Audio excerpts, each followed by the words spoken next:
설득을 잘하는 사람들을 가만히 들여다보면 대부분 굉장히 논리적입니다. 그러면 설득을 잘 하지 못하는 사람들은 논리적이지 못해서 그런 거다라고 할 수 있겠는데요. 그런데 제 경험상 설득을 잘하는 것은 논리 때문이지만 설득을 못하는 것은 이유가 다른 데 있는 경우가 많았습니다. 논리와는 무관한 설득을 잘 하지 못하는 이유에 대해 한번 살펴보겠습니다.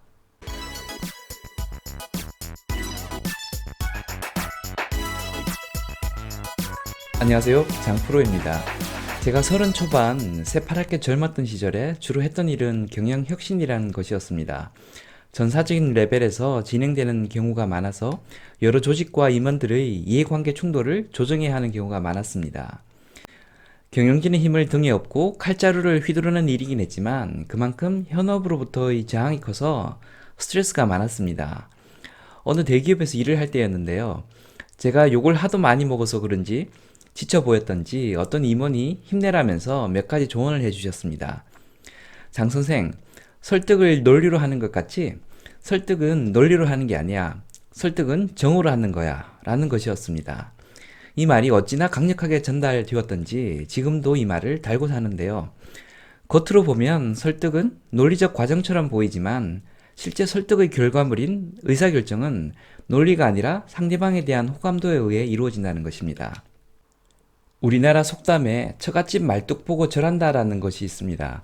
한번 마음에 들면 관련된 모든 것들이 다 마음에 든다는 의미인데요. 마음에 들면 사람은 공감을 하게 되고 관련된 모든 정보를 긍정적으로 받아들이게 됩니다. 그러면서 자연스레 확증 편향 현상이 나타나는데요. 부정적 정보는 알아서 거르고 긍정적 정보만 취사 선택하게 됩니다. 때때로 부정적 정보마저도 자의적으로 왜곡 해석해 긍정적으로 받아들이기도 합니다. 나와 우호적 관계에 있는 사람 간의 설득 과정에는 이런 현상이 발생합니다.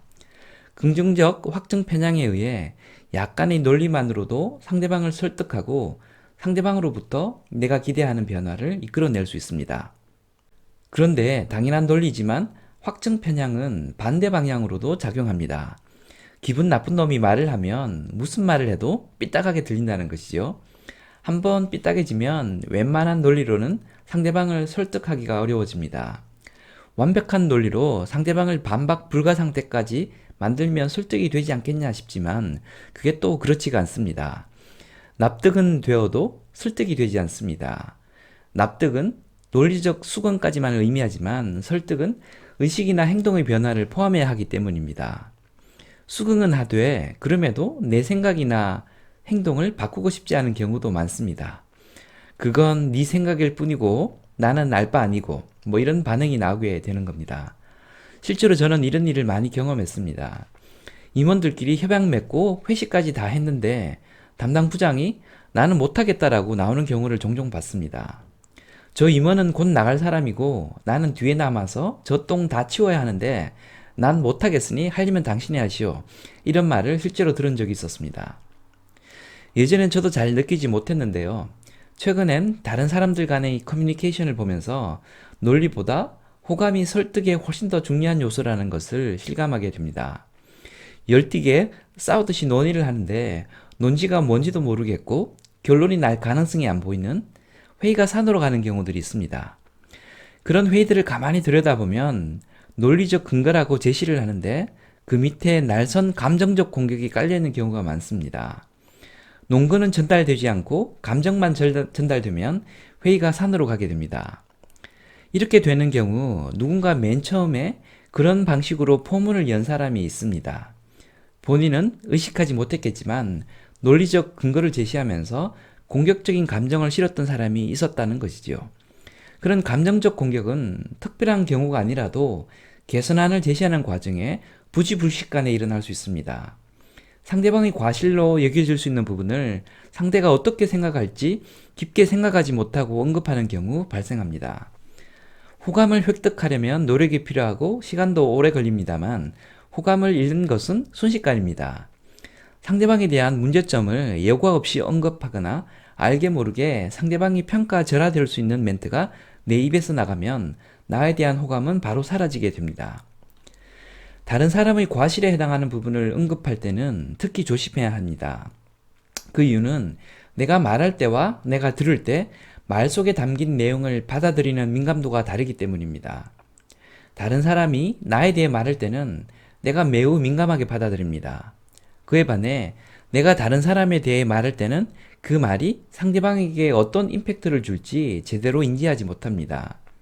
왜냐하면 내가 말하는 동안은 뇌 용량의 일부를 말하는 데에 소모해버리고 들을 때는 온전히 듣고 느끼는 데에 몰입할 수 있기 때문입니다. 이런 현상 때문에 다른 사람의 말에 상처받고 때때로 분괴를 하면서도 나의 말로 인해 다른 사람이 상처를 받으면 뭐 그거 가지고 그래? 라는 생각을 하게 되곤 합니다.